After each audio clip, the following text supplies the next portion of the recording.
Bon, 2024 s'annonce comme étant une année très mauvaise pour les jeux vidéo et pour l'industrie du jeu vidéo. Déjà, bon, parce qu'il y a assez peu de jeux sortis ces derniers mois. En tout cas, assez peu de gros jeux, de gros éditeurs qui donnent envie d'être joués et d'être achetés. Mais aussi et surtout parce que Xbox et les autres gros éditeurs font vraiment tous n'importe quoi. Ça y est, on en arrive au point où il n'y a plus un seul gros éditeur de jeux dans lequel on peut avoir confiance et à propos duquel on peut dire que ces jeux valent vraiment le coup d'être achetés. J'avais pas prévu que la vidéo d'aujourd'hui parlerait de ce sujet-là. En vrai, aujourd'hui, j'avais prévu une découverte de jeu qui arrivera samedi en vidéo. Mais hier, en streamant sur Need for Speed Underground, un jeu de 2003, je me suis rendu compte que dans la communauté, il y avait beaucoup de gens qui ne suivent pas forcément l'actu des jeux modernes et qui n'entendent pas forcément parler de toutes les actualités jeux vidéo, alors qu'en ce moment, ça fait quand même plusieurs semaines qu'il se passe quand même des dingueries et que on dirait que les éditeurs jouent à qui prend la pire décision. Alors effectivement, dans cette vidéo, je vais particulièrement parler de Xbox parce que ici dans ma communauté, il y a forcément beaucoup de gens qui jouent à des jeux Xbox, on est nombreux à avoir le Game Pass, enfin en tout cas vous êtes nombreux à avoir le Game Pass, mais on est surtout nombreux ici à jouer à des jeux de licence Forza, et Forza est une licence qui appartient à Xbox et qui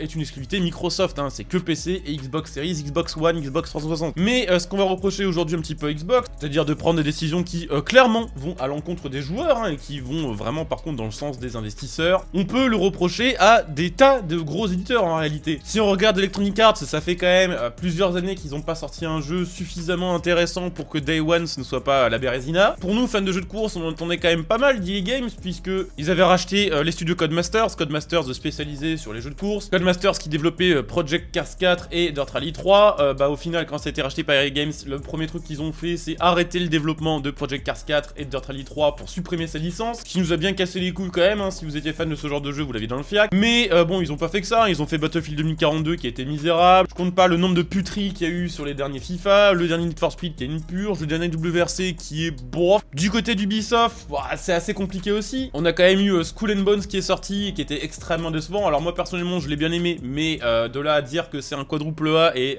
le vendre à ce prix là, c'est un peu compliqué à défendre. Il y a eu toute l'histoire récemment avec leur jeu The Crew auquel on ne peut plus jouer, auquel on ne peut plus accéder du tout, même en solo parce qu'ils ont fermé les serveurs. Certaines déclarations des patrons d'Ubisoft qui disaient que fallait s'habituer à ce genre de move parce que voilà, il fallait s'habituer à ne plus vraiment posséder nos jeux. L'annonce des prix du prochain Star Wars Outlaws avec des versions qui vont jusqu'à 140 € pour avoir toutes les missions du jeu. Il me semble que du côté de 2K, il y a eu aussi un drama avec Top Spin, comme quoi dans le jeu c'était écrit quelque part que ça pouvait s'arrêter à tout moment et peut-être s'arrêter d'ici décembre 2026. On a Sony aussi il y a pas longtemps qui nous a fait un petit coup de pute pour Helldivers 2. Alors Helldivers 2 je n'y ai pas joué mais le jeu me faisait très envie. Ça a été un succès, un jeu dans lequel vous explosez des monstres entre potes à coups de frappe aérienne dans des grosses bastons. Sony a essayé tout simplement de faire payer aux joueurs PC un abonnement PSN pour Helldivers 2 puisque de base fait par des studios Sony. Bon évidemment ils sont pris une shitstorm et ils sont revenus en arrière, mais de toute façon c'est ce qu'il faut faire maintenant. Dès qu'il y a un problème comme ça, faut boycott et faut shitstorm à mort, c'est le seul truc qui fait bouger les éditeurs. On a Escape from Tarkov aussi, hein, pour ceux qui jouent à ce jeu là qui vient de tenter aussi un giga coup de pute et je crois va réussir d'ailleurs à faire son coup de pute puisque sur Tarkov ils vont rajouter un mode PvE qui est un DLC mais que eux ne considèrent pas comme un DLC alors que ça en est clairement un et il n'est pas inclus dans les éditions du jeu qui coûtaient déjà plus de 140 balles alors que c'était marqué que tous les DLC étaient inclus. Non, si on le veut, il faudra payer le jeu à 240 balles. Et puis là on a Xbox qui arrive et qui regarde un peu les autres studios faire de la merde et qui dit attendez, je vais faire encore mieux. Xbox, on l'a appris il y a 2 jours et j'en parlais justement hier en live et je me suis rendu compte que genre personne n'était au courant en fait en réalité dans ma commune.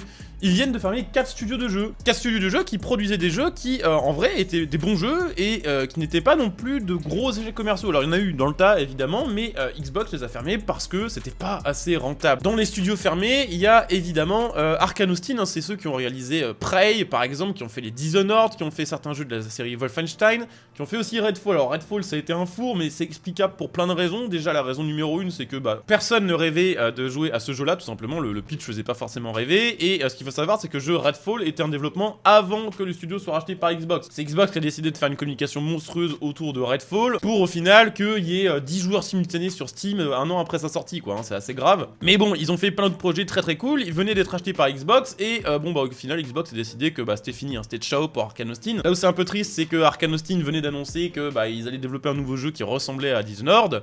Ils ont aussi fermé Alpha Dog Games qui était un studio de jeux mobile si je dis pas de bêtises. Ils ont aussi fermé Roundhouse Games et Tango Gameworks qui avaient réalisé de Evil Within. Donc là, si vous étiez comme moi un fan de la licence et que vous attendiez un The Evil Within 3, vous l'avez dans le cul apparemment. Et puis ils ont aussi fait Hi-Fi Rush, qui est pas le jeu qui a eu le plus gros succès du monde, mais qui était un bon jeu. Honnêtement, la plupart des joueurs qui ont joué à Hi-Fi Rush disaient que c'était un bon jeu, que c'était fun à jouer, et que, bah, forcément, un jeu comme celui-ci ne peut pas atteindre un énorme public et ne peut pas être un Fortnite 2, c'est pas possible. On peut se demander un peu si les gérants de Xbox sont pas un peu schizophrènes, parce que même aujourd'hui, là, le jour où je fais cette vidéo, il y a Matt Booty, qui est un des gros patrons d'Xbox, qui vient de sortir qu'ils avaient besoin dans leur gamme de jeux de proposer des plus petits jeux qui leur donnaient des récompenses et du prestige. C'était exactement le cas de Hi-Fi Rush en réalité. C'était un petit jeu qui faisait basculer des gens dans l'univers Xbox, qui était un bon petit jeu qui plaisait aux gens qui y jouaient. On apprend aussi dans la foulée que bah du coup le suivi pour Redfall c'est mort, puisque bah, effectivement ils ferment le studio lié à ce jeu là, ils ont annulé du coup les DLC qui devaient sortir sur le jeu, il devait y avoir un nouveau perso et 2-3 nouveaux trucs sur le jeu, ça n'arrivera jamais. Alors je ne sais plus s'il y avait différentes éditions de Redfall à l'époque, des éditions premium avec genre le Season Pass inclus dedans, je ne sais pas trop où en était, mais je suppose que s'il y a des joueurs qui ont acheté le jeu avec le premium en espérant les DLC, entendre que les DLC seront annulés, ça casse les couilles. Ils viennent aussi plus ou moins de faire leaker des informations comme quoi le prix du Xbox Game Pass allait monter. À côté de ça, ils ont un gros jeu qui sort dans 12 jours, hein, c'est Sega Senua's Hellblade 2, qui est quand même un putain de gros jeu sur lequel il y a une avancée technique de fou au niveau des graphismes. Il y a zéro communication, ou très peu, genre en direct, qui ne veulent pas que les joueurs sachent que le jeu sort, alors que le jeu a l'air d'être un banger, et c'est ultra bizarre. Il y a que des moves comme ça chez Xbox qui sont complètement débiles. Moi, si je vous parle de tout ça aujourd'hui en vidéo, c'est qu'il y a quand même un petit rapport avec l'un des jeux auxquels je joue fréquemment, enfin, je jouais fréquemment sur ma chaîne, c'est Forza Motorsport. Pourquoi? Parce que bah, quand on voit que Xbox ferme des studios comme ceux que j'ai mentionnés plus tôt dans cette vidéo, qui ont fait des jeux qui étaient des bons jeux, hein, qui pour beaucoup n'ont pas été des échecs commerciaux. Bon, à part Redfall qui a été vraiment un giga flop. Ah, si on regarde par exemple le compteur de joueurs Steam Charts de Hi-Fi Rush, hein, il y a actuellement 425 joueurs simultanés au moment où je fais cette vidéo. Bah, le dernier Forza Motorsport, il y a 370 joueurs. Hein. Alors, je sais bien que là, je compare un peu les torchons et les serviettes, mais Hi-Fi Rush a été considéré comme un très bon jeu, ce qui jouait un petit peu en sa faveur quand même, là où Motorsport a été considéré comme étant une gigabouse. Forza Motorsport a coûté bien plus cher, il a pris 6 ans de développement. Il a dû coûter vraiment un bras.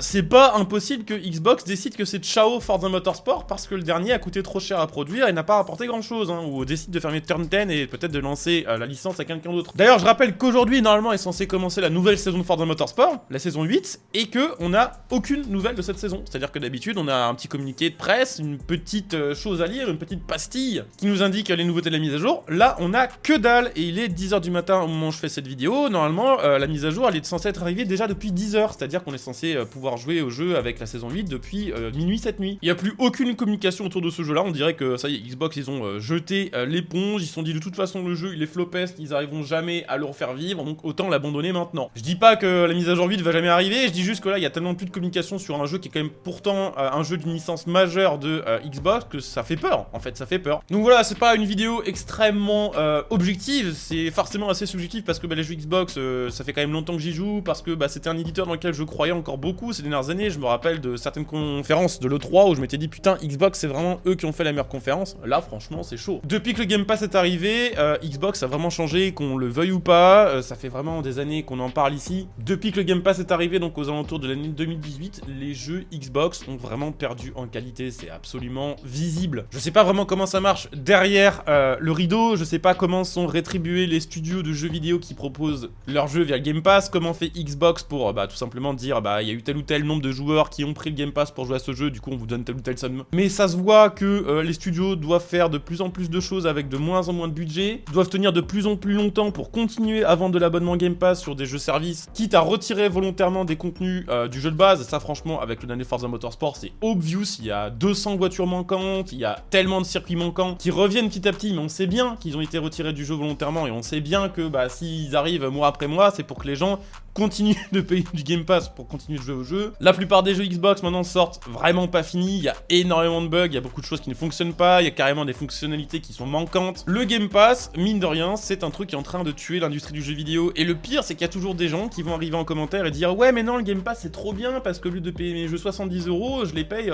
15 € par mois. C'est vrai, sauf que du coup, bon bah déjà sur le long terme, c'est pas forcément intéressant pour vous, ça dépend du nombre de jeux auxquels vous jouez, mais pour l'industrie du jeu vidéo, pour les développeurs, c'est une catastrophe. Puisque si vous prenez un mois pour jouer à un jeu, le jeu jeu vous allez payer 15 balles au final et pas 70, ce qui fait forcément beaucoup moins de thunes qui rentrent dans la poche des devs et de la poche de l'éditeur, et on arrive à des situations comme la situation à laquelle on est aujourd'hui, c'est-à-dire que petit à petit les gros éditeurs font de plus en plus de la merde, c'est en train de crever, et petit à petit ceux qui fonctionnent le mieux au final ce sont les devs indés qui proposent des trucs un peu originaux et qui arrivent à monter petit à petit. Mais là 2024 ça va être catastrophique, je pense qu'on va entendre beaucoup de fermetures de studios, qu'on va entendre beaucoup de licenciements, qu'on va entendre beaucoup de petits jeux indés qui ont l'air cool. Ça va être une année assez spéciale, voilà, donc bon, petite vidéo à moitié actu, à moitié coup de gueule ce matin, franchement j'en ai un peu marre. Et le pire dans tout ça c'est que, voilà, c'est ce que je disais au début de cette vidéo pour conclure un peu, c'est qu'il y a en fait maintenant plus aucun jeu qui sort qui personnellement me donne envie de jouer. Je me rappelle qu'en 2023 ça allait, il y avait eu quand même Motorfest, il y avait eu Dead Island, il y avait eu le remake de Resident Evil 4, il y avait des choses qui m'avaient plu et que j'étais vraiment intéressé de faire. Là pour l'instant 2024 c'est le désert, et résultat je retourne jouer sur des jeux qui sont sortis en 2003 pour m'amuser, et le pire c'est que j'ai l'impression qu'une partie d'entre vous sont assez d'accord avec ça, hein. Si on veut s'amuser sur des jeux vidéo maintenant, bah faut ressortir sa PS2, sa PS3 et se faire kiffer sur des jeux de l'époque, parce que ce qui sort maintenant donne juste envie de crever en fait. Donc voilà, c'était pas très objectif. Les vidéos de ce week-end seront plus classiques, mais voilà, fallait que ça sorte, tout simplement. Donc bon, peut-être que parmi vous, certains partageront mon point de vue, certains non, voilà, c'est la vie, c'est comme ça. Si vous avez d'autres petites informations croustillantes à mettre par rapport à l'actualité jeux vidéo, par rapport aux gros éditeurs, n'hésitez pas à les mettre en commentaire, ce sera toujours intéressant de savoir un petit peu les choses que je ne vois pas forcément passer sur mes réseaux sociaux. Si vous êtes nouveau, n'hésitez pas à aller jeter un petit coup d'œil aux autres contenus que je propose, si ça vous plaît, vous pouvez vous abonner, vous pouvez laisser un petit like, et sinon, tant pis, à la prochaine, voilà, bon jeu à tous, ciao et bonne journée.